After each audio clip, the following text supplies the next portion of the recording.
মা দুর্গার প্রতি শ্রদ্ধা জানাতে 5টি ঐতিহ্যবাহী ভোগ। সফল হবে আপনার নিবেদন। নবরাত্রি 2024-এ মা দুর্গার প্রতি শ্রদ্ধা জানাতে 5টি ঐতিহ্যবাহী ভোগের ধারণা অন্বেষণ করুন, যা পবিত্রতা, প্রাচুর্য এবং ভক্তির উদযাপন করে এমন সুস্বাদু নৈবেদ্য প্রদান করুন। নবরাত্রি 2024 3রা অক্টোবর থেকে শুরু হচ্ছে, যা দেবী দুর্গার আরাধনার উৎসব। মা দুর্গার প্রতি শ্রদ্ধা জানাতে এখানে 5টি ঐতিহ্যবাহী ভোগের ধারণা দেওয়া হলো। পায়েস।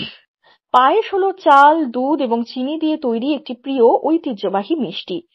এলাচ দিয়ে সুগন্ধযুক্ত এবং বাদাম এবং কিশমিশ দিয়ে সাজানো, এটি পবিত্রতার প্রতীক এবং নবরাত্রির উদযাপনের সময় একটি প্রিয় নৈবেদ্য। ফলের থালা। কলা, আপেল এবং ডালিমের মতো তাজা ফলের রঙিন সমাহার একটি আনন্দদায়ক নৈবেদ্য তৈরি করে। এই স্বাস্থ্যকর ফলের থালাটি প্রকৃতির প্রাচুর্যের প্রতিনিধিত্ব করে এবং উৎসবে একটি সতেজ স্পর্শ এনে দেয়, দেবী এবং ভক্ত উভয়কেই খুশি করে। সাবুদানার খিচুড়ি। সাবুদানার খিচুড়ি হলো সাবু দিয়ে তৈরি একটি সুস্বাদু খাবার, যা চীনাবাদাম, আলু এবং মশলা দিয়ে রান্না করা হয়। প্রায়শই উপবাসের সময় উপভোগ করা হয় এটি।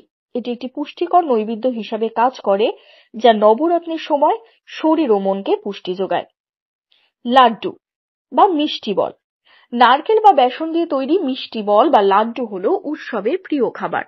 এই সুস্বাদু খাবারগুলি জীবনের মধুরতার প্রতীক এবং প্রায়শই ভালোবাসার সাথে তৈরি করা হয়, যা তাদের উদযাপন এবং উৎসবের সময় একটি প্রিয় নৈবেদ্য করে তোলে। সুজির হালুয়া। সুজির হালুয়া হলো ঘি, চিনি এবং শুকনো ফলের মিশ্রণ দিয়ে তৈরি একটি সুস্বাদু সুজি পুডিং। প্রায়শই উৎসবের জন্য এটি তৈরি করা হয়। এটি সমৃদ্ধি এবং প্রাচুর্যের ইঙ্গিত দেয়, যা এটিকে মা দুর্গার জন্য একটি আদর্শ নৈবেদ্য করে তোলে। আমার এই ভিডিওটি আপনাদের কেমন লাগলো অতি অবশ্যই কমেন্ট করে জানাবেন, লাইক করে দেবেন এবং সবার মাঝে এটিকে শেয়ার করে দেবেন। ধন্যবাদ।